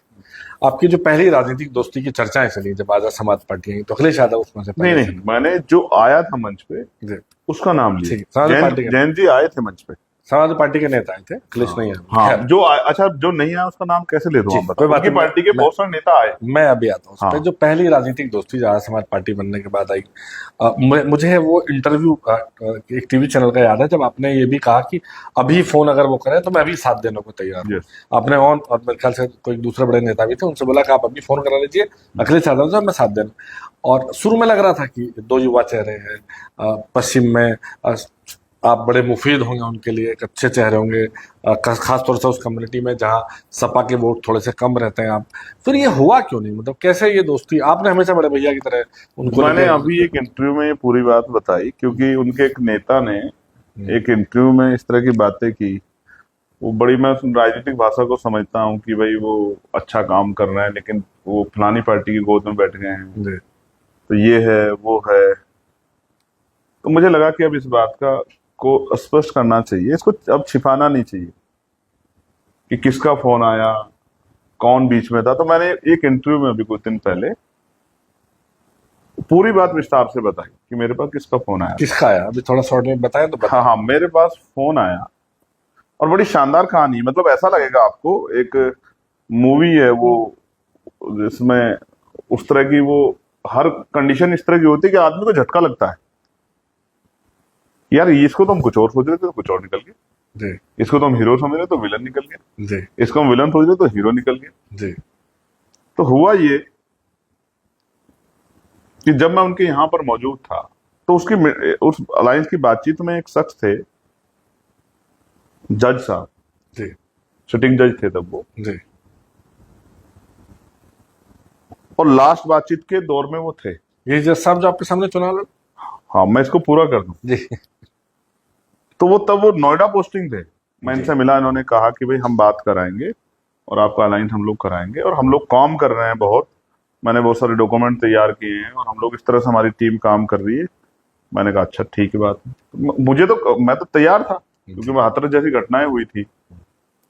और मैं यहाँ आपके चैनल पे एक बात और बता दूं कि कल ही हाथरस के परिवार का मेरे पास मैसेज आया है। जी तो जो नौकरी और जो घर का वादा किया था सरकार ने, वो पूरा नहीं किया। 8 साल की सरकार हो गई उत्तर प्रदेश में, और वो परिवार कैद में है। ये बात इसलिए बता रहा हूँ कि जब हाथरस का जिक्र आ गया, जी उनकी लड़ाई दोबारा लड़नी पड़ेगी, आपके चैनल पे बैठ के कह रहा हूँ। जी तो मेरे तो मन में इच्छा थी कि भाई हाँ, ये अलायंस हो और हम लोग बीजेपी को हरा दें उत्तर प्रदेश में। जी तो जब मैं उनके यहाँ चला गया, जब मैं गया तो दूसरे चैनल से गया, एक और व्यक्ति बीच में थे, जी जो हमारी पार्टी के राष्ट्रीय महासचिव रविंद्र कुमार भाटी जी, उनके जरिए जो आए थे। जी तो जब मैं वहां चला गया तो कम सीटों पे जब बात हुई, और मैं उस पर भी एक बार को हमारी पार्टी लोग चर्चा हो रही थी, लेकिन ये हो रहा था एक बार स्पष्ट हो जाए कि भाई जो भी उसकी संख्या है वो स्पष्ट हो जाए, क्योंकि अब चुनाव का आखिरी दौर है, तो अब चुनाव बिल्कुल पीक पे है, सामने रखा है, तो अब कोई ज्यादा वो नहीं किया जाए। दर्शकों को बता दूं कि हम बात कर रहे हैं 2022 के विधानसभा चुनाव, लोकसभा चुनाव की, 2022 के विधानसभा चुनाव। तो जैसे मैं बाहर आया और स्वामी प्रसाद मौर्य जी ने एंट्री की, तो वो जज साहब मेरे पास आए, उनके साथ एक और व्यक्ति थे। वो उन्होंने हमसे पूछा क्या रहा, हमने कहा कि ऐसे ऐसे, और हमने उनसे बातचीत कर ली और ये हुआ है। तो उन्होंने कहा नहीं नहीं रुक जाओ, जितनी सीटों पे हमारी बात रखी उसी पे वो करना है, और आपने गलती की, आप पहले आगे, हम आपको हमारे साथ ही आना था, हमने समय ले रखा है ये सब चीजें। तो मैंने कहा यार हम तो बातचीत करके आगे, नहीं नहीं, तो क्या नहीं, ऐसा नहीं, हमारा वो, आप ऐसा मत करो, हम बात कर रहे हैं अभी, आप रुक जाओ। तो मैंने कहा ठीक है भाई, तो रिश्ते खराब ना हो। तो उन्होंने फोन किया, और जिनको फोन किया वो विदेश में थे, तो दिन रात का कुछ चक्कर था। तो वो जो शख्स उधर थे जिनको फोन किया, उन्होंने फोन किया अखिलेश जी को। अखिलेश जी ने फोन रिसीव नहीं किया। फिर उन्होंने मुझसे बात की कि अच्छा रुको थोड़ी देर, अभी बात करना है। तो मैं वहां रुक गया। इतने में वो उदयवीर सिंह आए और मुझसे कहा उन्होंने कि भाई आप जब बाहर जाएंगे तो ये कहना, वो आपसे पूछेंगे कितनी सीटों पे अलायंस हुआ, तो आप कहना हम सारी सीटों पे लड़ रहे हैं। मैंने कहा ठीक है। तो वो जो शख्स वहां दो खड़े थे, उन्होंने उदयवीर सिंह से कहा कि ये उनका फोन है, एक बार आप बात करवा दो अध्यक्ष जी से, अखिलेश जी से कराने के लिए। तो उदयवीर सिंह ने एकदम बहुत गुस्से में के स्वभाव में कह दिया कि भाई ये बड़े नेताओं की बात है, मुझे इसमें बीच में लो, उनसे कहो सीधे बात कर लेंगे अखिलेश जी से, मैंने बीच में आना हूं। ये बात कहकर उदयवीर सिंह चले गए।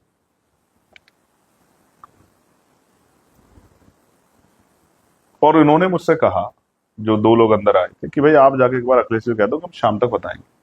और ये बात मैं अखिलेश जी से जाके कहा कि भाई इसको आप थोड़ा सा, इसमें वो है, इसको आप सीटें थोड़ी सी बढ़ा दो, क्योंकि हमें भी जवाब देना है सोसाइटी में जाकर, बीजेपी को हराना है। लेकिन कम से कम जो है, हम जो लोग हमारे साथ संघर्ष कर रहे हैं 5-6 साल से, उनको तो कम से कम हिस्सेदारी हम लोग दे पाए कि हम एमपी एमएलए बनने की लड़ाई खुद के लिए नहीं लड़ रहे। तो ये बात में उन्होंने कहा ठीक है, आप इनको एक नाम बता दें कि इनको कह के आ जाना, इनको आप बता देना।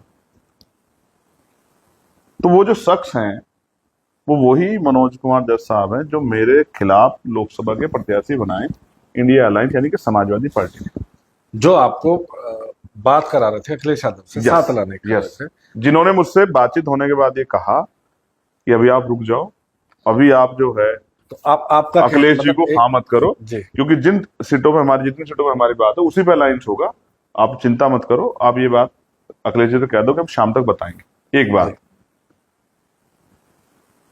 वो नोएडा ट्रांसफर होकर बिजनौर आए, और बिजनौर आके उन्होंने नौकरी छोड़ी, और वहीं से उन्होंने चुनाव की तैयारी कर दी, और फिर वो जो है समाजवादी पार्टी द्वारा वहां प्रत्याशी बनाए गए। एक बात, तो मुझे नहीं पता वो कराना चाहते थे या इसको हटाना चाहते थे, या इसके पीछे कोई कॉन्स्पिरेसी थी, या इस तरह से उनको ऐड किया गया था कि एंड टाइम पे सारा दोष चंद्रशेखर के ऊपर चला जाए और ये अलायंस ना हो, और इसका दोष भी चंद्रशेखर के ऊपर जाए। एक बात।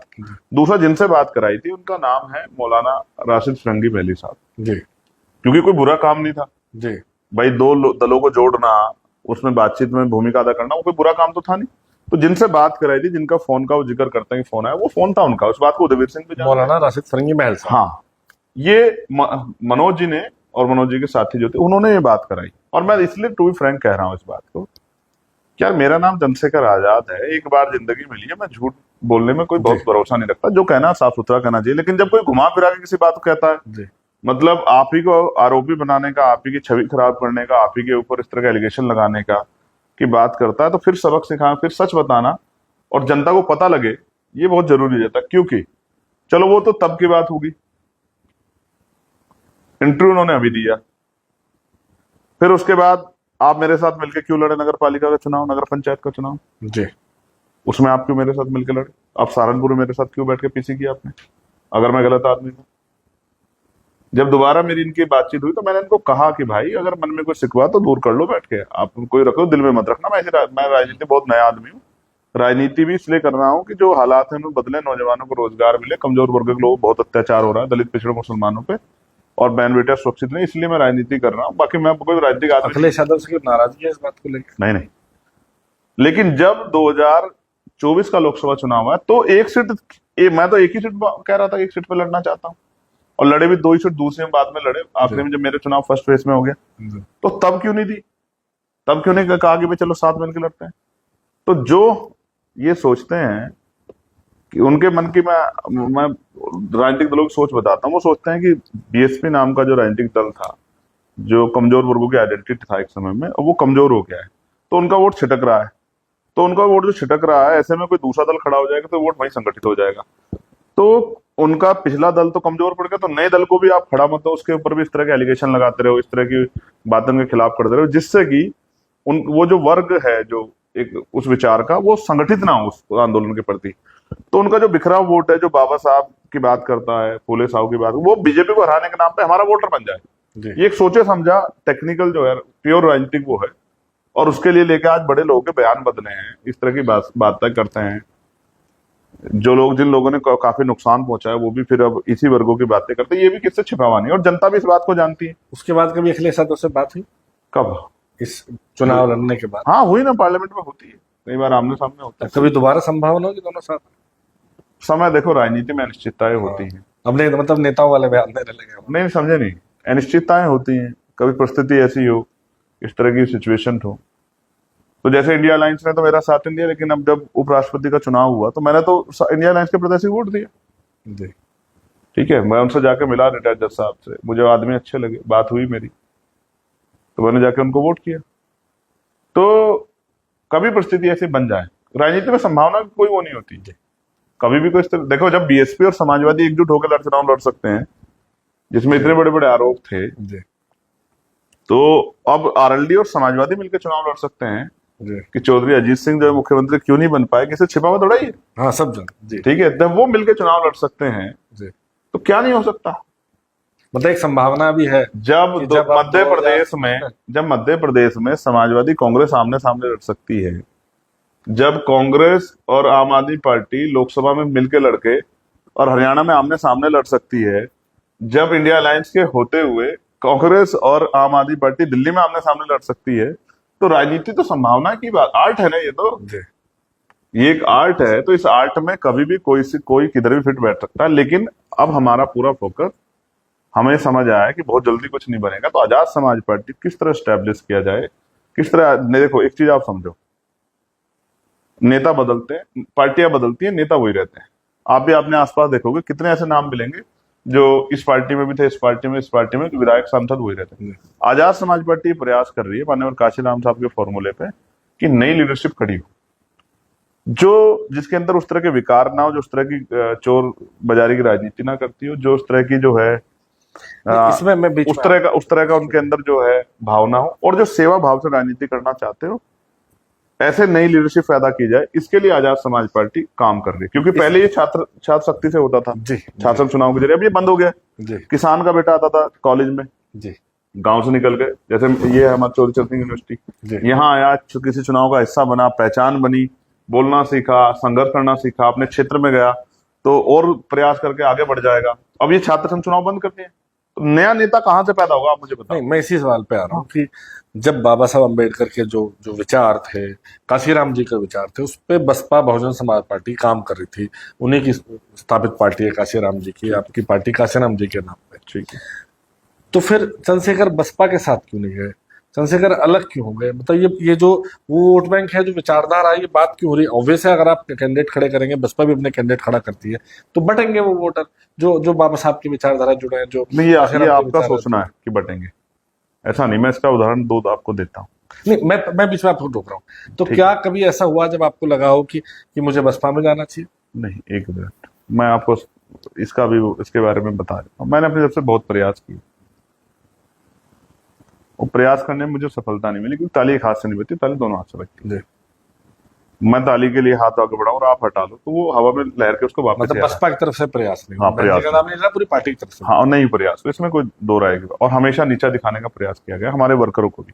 भीम आर्मी के साथियों का मैं इतना धन्यवाद देता हूँ कि आज उनकी वजह से गरीबों के मुकदमे लिखे जाते हैं, अगर उन पर अन्याय होता है और गिरफ्तारियां होती हैं, ये पहले कभी होती नहीं थी। और भीम आर्मी की देन है कि तमाम पार्टियों के नेता दौड़े जाते हैं, कहीं कोई घटना हो जाती है, वरना हिलते भी नहीं थे।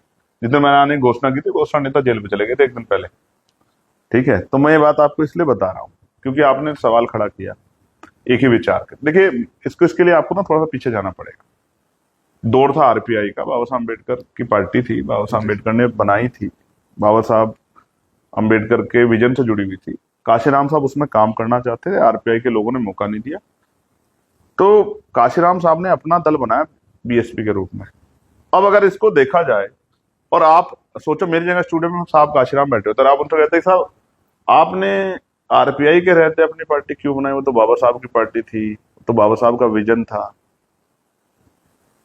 तो फिर आज 4-4 बार सत्ता का सुख उत्तर प्रदेश के लोग कैसे मिल पाता? साहब काशीराम अपनी योग्यता को कैसे समाज के बीच में लेके आ पाते? इतना बड़ा नेतृत्व कैसे खड़ा होता है, इतना बड़ा आंदोलन कैसे खड़ा होता है? हर आदमी में क्षमता होती है।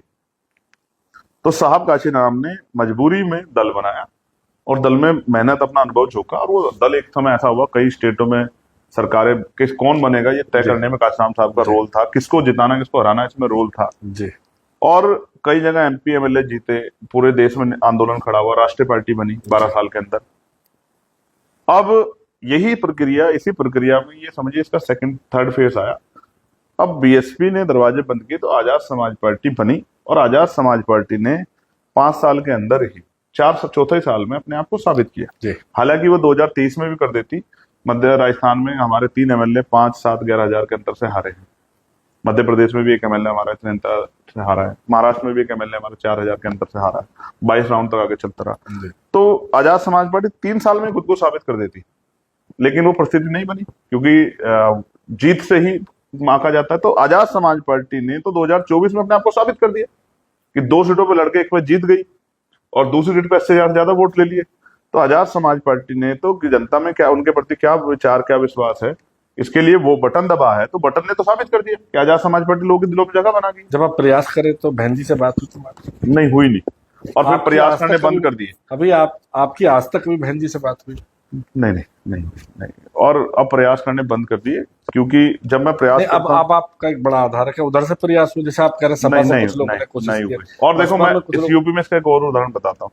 समाजवादी पार्टी में एक ही परिवार में 2 अलग अलग दल बने, जी और वो पार्टी भी चुनाव लड़ी, वो भी चुनाव लड़ी, लेकिन बड़े बड़े पैमाने पर लोग जो लोग संघर्ष करते उन्हीं के साथ गए। जी और बाद में तो वो तो परिवार एकजुट हो गया। जी जब वो परिवार एकजुट हुआ तो मैंने भी काफी प्रयास किए कि ये वाला परिवार भी एकजुट हो जाए, जी लेकिन ऐसा लगा कि वहां खून के रिश्तों का ज्यादा मोल था, संघर्ष के रिश्तों का कम मोल था, इसलिए जो है वो प्रयास सफल नहीं हुए। हालांकि अब मैं आजाद समाज पार्टी कार्यकर्ता हूँ, भीम आर्मी का, और मेरे कंधों पर जिम्मेदारी कि आजाद समाज पार्टी और तेजी से आगे बढ़े, आजाद समाज पार्टी में नया नेतृत्व निर्माण हो, आजाद समाज पार्टी में हिस्सेदार सुनिश्चित हो, और आजाद समाज पार्टी उत्तर प्रदेश का, देश का एक बड़ा दल बने। इसके लिए हम लोग प्रयास कर रहे राजनीति संभावनाओं खेले आपने बताया। हैं। यस, आपकी और जयंत चौधरी की दोस्ती पे बीच बीच बातें आती रही हैं, बड़े अच्छे आप में विचार भी हैं, मित्रता दोस्ती है, वो भाजपा के साथ हैं, आप भाजपा के खिलाफ हैं, तो ये दोस्ती के मायने क्या?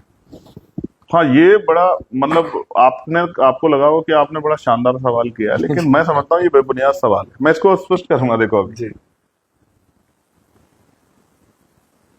इंडिया अलायंस जब बना जी तो इंडिया अलायंस में एक बहुत शानदार शेयर होल्डर थे, उनका नाम था नीतीश कुमार। जी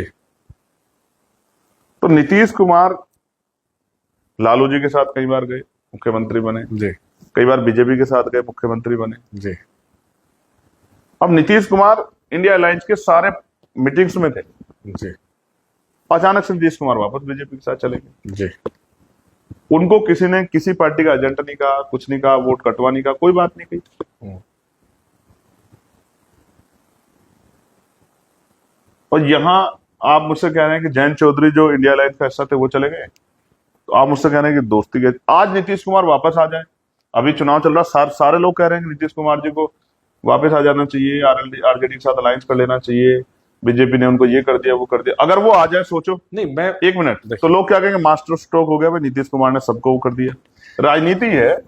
इस आरएलडी पहले भी कई बार बीजेपी के साथ जाके चुनाव लड़ चुकी है। नहीं देखिए, आपको जानकारी जो है ना? आपने जैसे कहा, एक मिनट, जानकारी है नहीं, पहले जी बताइए। बिल्कुल और कई बार आरएलडी के बड़े नेता केंद्रीय मंत्री भी बने हैं जी, सरकार, वो कांग्रेस के साथ भी जाके मंत्री बने। मान लिया। अच्छा, 2019 में यही आरएलडी बीएसपी समाजवादी के साथ भी अलायंस करके चुनाव लड़ी है नहीं लड़ी है।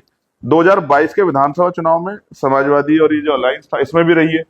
तो मेरी दोस्ती तब भी थी, मेरी दोस्ती आज भी है। हाँ, मैं देखिए, आपने जो कहा कि इसको आप राजनीति से क्यों नहीं, जोड़ना चाहते मैं हैं? इसलिए मैं देखिए, हाँ। राजनीति में जब आप आ जाते हैं सार्वजनिक जीवन में, तो आपके जितने भी रिश्ते नाते संबंध है वो आपके राजनीति के हिसाब से माने जाते हैं, तो ले जाते हैं।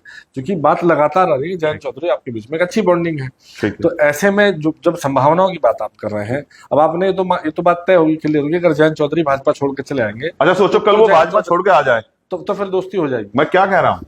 तो दोस्ती हो नहीं, जाएगी, आपने क्या कहा, आप खुद सोचो। तो दोस्ती होने की अगर वो संभावना कल छोड़ के आ जाए, है। जी भाई कुछ भी संभव है ना, जी, देन फिर आप क्या कहोगे? तो दोस्ती होने की संभावना और कल फिर वो फिर चले जाए, नहीं। आप अगर देखो उनका दल है, अगर वो छोड़ के चले आए तो आप वो आपकी उनकी दोस्ती हाँ, बिल्कुल तो हो आज भी है। सकती है, बिल्कुल हो दोस्ती तो सकती है। अभी भी है, आप मानते हैं कि बिल्कुल हो जयंत सकती चौधरी है। और आपकी दोस्ती है, राजनीतिक दोस्ती हो सकती है। निश्चित तौर पे व्यक्तिगत मेरी किसी से कोई हिंसा नहीं है, कोई मेरे मन में कोई इस तरह के भाव नहीं। मैं संतों गुरुओं को मानने वाला व्यक्ति हूँ।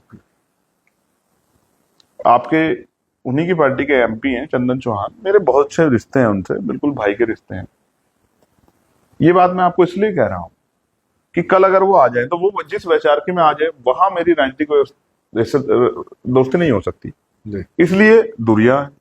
कल वो उधर से इधर आ जाए तो राजनीतिक दोस्ती भी हो जाएगी। ये कोई बहुत बड़ा काम थोड़ा ही है, आप बताओ, ये कोई बड़ा ये काम? पश्चिम के लिहाज से बड़ा काम होगा, इसलिए मैं आपसे बोल और मैं आपसे पश्चिम की कह रहा हूं, राजनीति में जो है। मैं फिर ये कह रहा हूँ उनके वोटर्स में भी नाराजगी है। हाँ उनका एक जो बड़ा वोटर है किसान, वो नहीं चाहता था कि भारतीय जनता पार्टी के साथ वो जाए।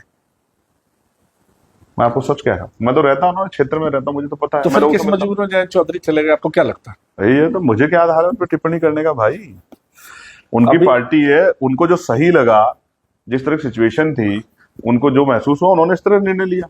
भाई मैं उन पर काहे को टिप्पणी करूं? पंचायत चुनाव लड़ेगी आपकी पार्टी? हाँ, पूरी मजबूती से, इतनी मजबूती से कि जब पंचायत चुनाव का रिजल्ट आएगा तो आप मेरी बात को देखना, हो सकता है सरकार पंचायत चुनाव को और पीछे ना कर तो दे। उन्हीं उन्हीं मतलब आप चूंकि व्यक्तिगत दोस्ती है तो मैं दोस्त तो कहूंगा, व्यक्तिगत दोस्त, उन्हीं दोस्त की पार्टी ने भी घोषणा, मतलब जयंत चौधरी जी पार्टी ने भी घोषणा की है कि वो भी पंचायत चुनाव लड़ेंगे और भाजपा से अलग होकर लड़ेंगे। तो ऐसे में तो अगर तो वहां क्या कुछ मेल संभव होगा या फिर बिल्कुल नहीं, अलग होगा? कोई उस तरह का चुनाव है ही नहीं ना। जी अब आप समझो, वो जिस अलायंस में है, वो कह रहे हैं मैं उनसे अलग होकर लड़ूंगा, तो ये अब आप समझो ना कि अलायंस में रहते हुए अपनी पार्टी का हित जरूरी होता है ना। जिस तरह के पंचायत चुनाव में अगर जिला पंचायत के खासतौर से महत्वपूर्ण चुनाव होते हैं, अध्यक्षों के महत्वपूर्ण चुनाव होते हैं, ब्लॉक प्रमुख के चुनाव महत्वपूर्ण होते हैं, पिछले कुछ समय में देखा गया कि चुनाव ज्यादातर निर्विरोध हो गए, इन पे चुनाव ही नहीं हुआ। नहीं नहीं, निर्विरोध नहीं है, डंडे के दम पे हुए, सत्ता के दम पे हुए। जब एसएसपी और डीएम जाके कहता है जिला पंचायत सदस्य को कि तेरे खिलाफ मुकदमा लिख दूंगा, तुझे जेल भेज दूंगा, तेरी फाइल खोल दूंगा, तो वो करेगा क्या? मरेगा क्या? नहीं तो पहले भी होता रहा है कि अब नया क्या? पहले भाई की हम सरकार- पहले नहीं थे राजनीति में, जब हमने सही तरह राजनीति करनी सीखी, होश संभाला, तो हम देख रहे हैं। जी बागपत में क्या हुआ आपने देखा? जी वो व्यक्ति कहाँ है? एक महिला जाके ऐसे घूंघट करके जाके वो नॉमिनेशन वापस ले लेती है। जी। मतलब आप देखो ना, क्या नहीं देखा? जिनका जिस जिले में 2 मेंबर नहीं, वहां जिला पंचायत अध्यक्ष बन गया है। तो इस बार अब कैसे लड़ेंगे? व्यवस्था तो वैसी रही। आजाद समाज पार्टी ताकत बना रही है, और आजाद समाज पार्टी का झंडा डंडा दोनों मजबूत है, भीम आर्मी का मजबूत संगठन है। कुछ भी करने से पहले अधिकारियों को सोचना पड़ेगा, सत्ता तो बदल जाएगी। आज गलत कर लेंगे तो कल भी तो यहीं रहेंगे प्रदेश में, कि चले थोड़े जाएंगे। आपने शुरू में बताया आप क्रिकेटर बनना चाहते थे। इन दिनों क्रिकेट पिछले 2-3 दिनों से बड़ा चर्चा में है। एशिया कप जीता भारत, हाथ नहीं मिला, ट्रॉफी नहीं ली।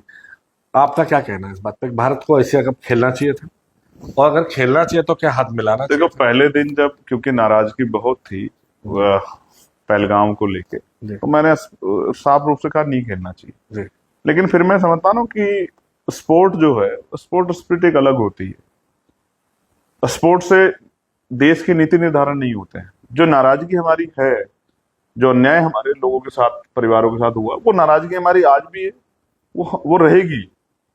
हमारे नाराजगी तो इस बात पे सरकार से भी, कितना मजबूत समय था, देश साथ खड़ा था, विपक्ष भी आपके साथ खड़ा था। आपको चाहिए था कि जो जिसका नारा लगा के आप आए थे कि वो पाक अधिकृत कश्मीर वापस लेंगे, तो उसको ले लेते। जिस तरह आप मीडिया के लोगों ने तो रात रात में हमें पता नहीं कहाँ कहाँ पहुंचा दिया था, इस्लामाबाद पहुंच गए, कराची पहुंच गए। आपने कुछ मीडिया को बोला, आपने मतलब समझे नहीं, मैंने आपका मतलब ये है, सम्मान के तौर पे कह रहा हूँ। आप बताओ, चिंता बढ़ गई, रात को हम लोग 2 बजे तक सो नहीं पाए। कहें कराची पहुंच गए, और इस्लामाबाद पहुंच गए, पेशावर पहुंच गए, लाहौर पहुंच गए, तो हम समझ ही नहीं पा रहे थे कि यार पाकिस्तान में जो बैठ के देख रहा होगा वो कितना असर होगा हमारे ऊपर। आप ये समझो, इतना स्तर गिर गया है मीडिया का कि उसको देश की सुरक्षा, देश के लिए इतना गंभीर इशू कि जहां जंग जैसे हालात हैं, वो उसको मजाक ले रहा है, एंटरटेनमेंट ले रहा है, टीआरपी के तौर पे ले रहा है। आपने कहा स्पिरिट खेल क्यों चाहिए? इतना स्तर गिरा है कि लोग टीवी देखना बंद कर चुके हैं। मैं खेल पे आ रहा हूँ। आपने कहा खेल की स्पिरिट के लिहाज से आपको लगा होना चाहिए। नहीं तो ये गलत है, मैं इससे सहमत नहीं हूं। अगर इतना ही होता तो खेलना ही नहीं था। और मैंने तो वो वीडियो भी एक जारी हुई, बंद कमरे में तो हाथ मिला रहे थे। बाहर खिलाड़ियों ने जिस तरह से नहीं, खिलाड़ियों के प्रदर्शन पे तो नाज है। बेहतर खेला, खिलाड़ियों ने जिस तरह से कहा कि वो भारतीय सेना के साथ खड़े हैं, बयान दिए, लगातार दिए। नहीं, अच्छी बात होना चाहिए। तो फिर आपको कहाँ आपत्ति है? नहीं, मुझे कोई आपत्ति नहीं है। मैंने रोका क्या मैच? मैंने जाके वहां झंडा लेके खड़ा हो गया। मैं तो अपने देश के, जहां भी मेरे देश का गौरव बढ़ रहा, मैं तो उनके साथ खड़ा। मैंने तो बधाई दी क्रिकेटर साथियों को जब ये शुरू हुआ एशिया कप। और मैंने कहा कि उनको बधाई, और उनसे कहूंगा कि वो मजबूती से मुकाबला करें और एशिया कप जीत के लाए। और उनको आज फिर बधाई कि भाई वो एशिया कप जीत के लेके आए। लेकिन जो नाराजगी है, जो हमारे लोगों के खून से जो जमीन रंगी गई, वो नाराजगी रहेगी। और इसमें इसमें पड़ोसी देश को सुधार जितना जल्दी वो कर लेना चाहिए, ये उनके लिए अच्छा है। लेकिन हमारी फॉरेन पॉलिसी बहुत खराब है। आज हमारा कोई भी नेबरहुड हमारे साथ नहीं है। नेपाल भी हमारे साथ नहीं है। अभी आप मानते हो नहीं मानते हो? अभी आपने नेपाल साथ नहीं है। मैं चूंकि नेपाल होके आया हूँ, हाँ। पूरे जो आंदोलन को देख के आया हूँ, जैन जी आंदोलन फेमस हुआ। राहुल गांधी ने उसके बाद बोला कि भारत का जैन जी भी कभी ऐसा खड़ा हो सकता है। लोग ये कहा गया पॉलिटिकली या वैसे कि ये भड़काने की। नहीं हो सकता है, मैं चैलेंज करता हूं, नहीं हो सकता है। इतना बटा हुआ समाज है जातियों में भी, जैसे इतने गोत्र हैं जी जैसे मैं उदाहरण के तौर पर बताऊं, जैसे जाट समाज, जी तो यहाँ गोत्र मलिक है, एलावत है, जी और बालियान है, राठी हैं, इतने गोत्र हैं, तोमर हैं, इस तरह गुजरों में है, भाटी हैं, कसाना है, जी। नागर हैं, इतने गोत्रों में बटे हुए हैं। आदमी इतनी छोटी इकाई के अंदर नहीं, ऐसा हो ही क्यों? नहीं, ये बांटा है ना। नहीं, ऐसा नहीं, मैं कह रहा हूँ ऐसा कोई आंदोलन जो देश को नुकसान नहीं, देश को नुकसान कोई पहुंचा नहीं सकता ना। हम खड़े हैं ना। नेपाल में जलाया गया। नहीं, ऐसा नहीं। पहली एक बात मेरी बात, ऐसी बात ही। हाँ, नहीं, ये बात तो आप कर रहे हो, मैंने नहीं छेड़ी ये बात। पहली बात तो ऐसा होना नहीं चाहिए, ऐसा होना नहीं चाहिए। हमारे देश की तरफ कोई आंख उठेगी तो सबसे पहले उस रेजिमेंट की तरह हम लोग खड़े होंगे आगे, सीना तान के मुकाबला करने के लिए। खून अगर हमारा बह जाएगा तो बह जाए, लेकिन यहां तो किसी भी तरह का आंदोलन कामयाब ही नहीं हो ही नहीं सकता है। क्योंकि यहां तो जब एक पिटता दूसरा खड़े होकर तमाशा देखता है कि भाई अच्छा ये पिट रहे हैं, ना मेरी जाति के ना मेरे धर्म के। यहाँ तो तमाशा देखते हैं लोग। यहाँ तो इसलिए बांटा गया, इस व्यवस्था बना के, सामाजिक व्यवस्था इसलिए बनाई गई है। पहले वर्ग बने हैं संविधान में, फिर उसके बाद जाति बनी है, फिर जाति के नीचे भी जातियां बनी है, उपजातियां, फिर उसके नीचे गोत्र हैं। इतना बांटा गया है कि आदमी मिलके लड़ नहीं पाया कभी। जब इस देश में भाईचारा बनेगा तभी तो लड़ पाएंगे। ये भाईचारा कभी बनेगा ही नहीं तो अपने मुद्दों पे कभी लड़ाई नहीं हो पाई। इसलिए तो यहाँ जाति धर्मों की लड़ाई चलती रहती है। यहाँ रोटी कपड़ा मकान रोजगार महंगाई पे कभी चर्चा ही नहीं होती। आम जनता कहाँ चर्चा करती है? महंगाई पे महंगाई के खिलाफ कौन वोट दे रहा है? अगर ऐसा होता तो ये सरकार 200 भी नहीं पकड़ती। जिस तरह के हालात है, अगर ये गलत, मैं गलत बोल रहा हूं तो फिर मोदी जी ने अभी जीएसटी के स्लैब क्यों कम किए? सरकार तो करिए कि बचत उत्सव है, नहीं, क्यों कम किए? अगर ये पहले अच्छा था तो आपने नहीं, अगर कोई रिफॉर्म लाएंगे और बाद में नहीं, रिफॉर्म नहीं ना, पता है ना, सुधार करने की आवश्यकता 240 कर दी जनता ने, और जितना जनता पे बोझ डालोगे और कम होती जाएगी, इसलिए कम किए। लेकिन अगर जो जैसे कम होने का, वैसे तो लंबा सवाल हो जाएगा, लेकिन जो विपक्ष इस बात पे खुश हो रहा है कि भाई जनता ने कम कर दिया, तो विपक्ष कितने साल इंतजार करेगा कि और कम होता चले जाए? नहीं, मोदी जी को मैंडेट दिया, सरकार बनी, उनके अलायंस की सरकार बनी। हाँ, अभी चुनाव हुए हैं। जैसे आपके इसमें 4 पावे हैं, 2 पावे उन्हीं सहयोगियों के हैं जो कभी भी बदल जाते हैं। ये सरकार नहीं, उसके बाद कई राज्यों में भी सरकार बनी। मैं फिर आपसे, महाराष्ट्र में सरकार बनी, हरियाणा में अच्छी बात है, विपक्ष के बटने की वजह से सरकार बनी जी। विपक्ष एकजुट होता तो नहीं बनती। विपक्ष क्यों नहीं हो रहा एकजुट? कौन? मैं तो उस विपक्ष का हिस्सा ही नहीं हूँ। नहीं, आप साथ गए हो ना, आपने उपराष्ट्रपति चुनाव में वोट दिया। मुझसे तो भाई मैंने अपनी नैतिकता वोट दी। आप एक चीज समझिए, कौन जिम्मेदार है विपक्ष को एक ना होना? आपको कौन लगता है, मतलब कौन वो लोग हैं जो विपक्ष को एक, क्यों चले गए नीतीश कुमार? भाई मैं काहे को, मैं आजाद समाज पार्टी का वर्कर हूँ, मैं उस मीटिंग का हिस्सा नहीं था। मैं क्यों कहूंगी किसकी वजह से चले गए, क्यों चले गए? मैं आजाद समाज पार्टी का वर्कर हूँ। मैं मानता हूं कि हमारा जो है क्लोजर बड़ा है। विपक्ष को लगता है ये आदमी इधर आएगा तो ये एकदम से बड़ा और बड़ा हो जाएगा, इसको बड़ा ना होने दो। इसलिए मैं समझता हूं विपक्ष को भी लगता है। हाँ, बिल्कुल लगता है। आपका कहना सत्ता पक्ष तो नहीं चाहेगा, ऑफिस आप उनकी विचारधारा के खिलाफ है, लेकिन आपको लगता है विपक्ष के भी जो दल है वो भी नहीं चाह रहे? हाँ, वो हमारे नेतृत्व को लेके, यानी कि हमारे दल का जो नेतृत्व है, हमारे दल की जो क्षमता है, नौजवानों का जो जोश जुनूस को लेके उनके अंदर भी भय का माहौल है। उनको लगता है कि अगर इनको अवसर मिला तो ऐसा नहीं हमें टेक ओवर कर जाए। तो हालांकि हमारा तो विजन वो है ही नहीं। हम कहाँ मुख्यमंत्री प्रधानमंत्री की रेस में खड़े हैं? हम तो अभी किसान मजदूरों की, नौजवानों की लड़ाई लड़ रहे हैं। नहीं, बहन जी यही आप सहारनपुर से, उनका कार्य क्षेत्र रहा है, चुनाव क्षेत्र रहा, नगीना बिजनौर रहा है, आप वहीं से हैं, तो क्यों जब उत्तर प्रदेश है, पश्चिम उत्तर प्रदेश से निकल के वो सत्ता के प्रदेश की मुखिया बन सकती हैं, तो चंद्रशेखर आजाद नए सपना बहन जी की पार्टी का नारा था सर्जन हिताय सर्जन सुखाय।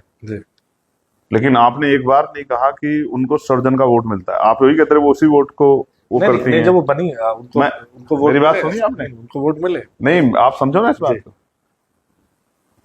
क्या उन्होंने सर्जन हिताय सर्जन सभा का नारा नहीं दिया? जी बिल्कुल जी। क्या उन्होंने जब मुख्यमंत्री रहते सभी के लिए काम नहीं किया? जी क्या तो फिर आपने मुझसे क्यों कहा कि उसी वोट को वो करती हैं? नहीं, अब मैं हम क्षेत्र की बात, मैं एक आइडेंटिटी की बता रहा हूँ। जैसे ये पश्चिम के नेता से उभरी एक नेता तो उभरा और लखनऊ की कुर्सी पे जाके बैठे, तो क्या अब ये लोग जनता ही बिठाती है भाई, आप ये जानो। तो चंद्रशेखर देखो, नहीं देश में जो कुछ होगा नेताओं का उसमें 1% रोल होगा, 99% जनता का रोल होगा। नहीं, एक सपना तो देखा होगा ना कि मुख्यमंत्री कुर्सी पे बैठेंगे। सपने बहुत है, सपने लोकतंत्र में। अच्छा, सपने नहीं देखेंगे, सपना नहीं बनाएंगे तो काम कैसे करेंगे? एक सपना देखा, जमानत जब्त हुई गोरखपुर में, सपना देखा कि ये अपमान जो हुआ है, और आप नहीं सोचते होंगे, मीडिया ने तो एक बार चला, मैंने 1000 बार देखा उसको। इतना अपने अंदर वो आग पैदा की कि इस अपमान को सम्मान में बदलना है।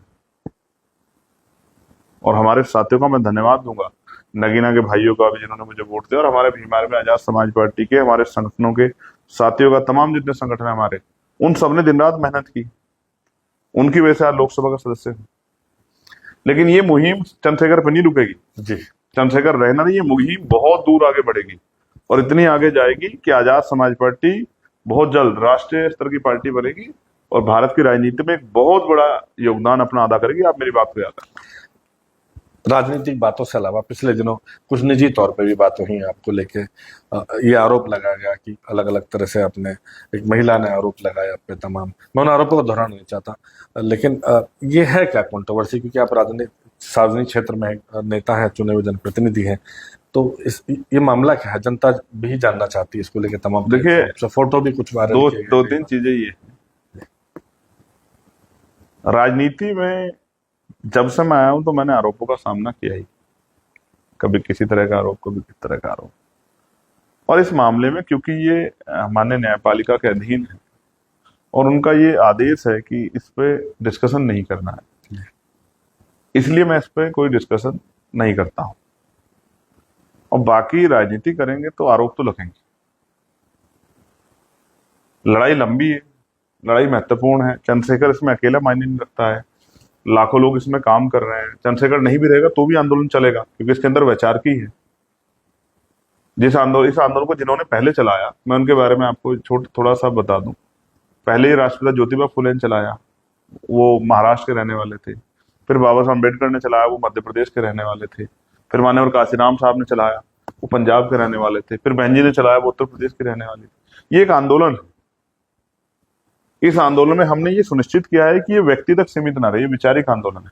जैसे मैं आपको बताता हूँ, हमारे यहाँ मैंने लेटर जारी किया, लोगों को पता नहीं अजीबोगरीब लगा लेटर, कि कोई किसी के पैर नहीं छुएगा। जी आज के नेताओं को पसंद है कि उनके पैर छुए जाएं। आदमी अपने से बड़ी उम्र के व्यक्ति से भी पैर छुआता है, अपने आप को प्राउड फील करता है। आपकी पार्टी में कोई किसी के पैर नहीं? हाँ, हमने तो इसको मतलब बकायदा लेटर जारी करवाया कि अगर कोई किसी के पैर छुएगा और कोई इस पे, भाई कितने अचानक से कहीं आप नई जगह के छू लिए और आपने उसको टोक दे दिया, भाई अब ऐसा मत करना, या समझा दे, ठीक है, लेकिन अगर आप इस पे अपने आप में प्राउड फील कर रहे हैं तो आपकी खैर नहीं है पार्टी में। फिर ये मेरी जानकारी में आ गया तो आप पे कार्रवाई सुनिश्चित होगी ही होगी। और मैं एक एक जिले की रिपोर्ट लेता हूँ।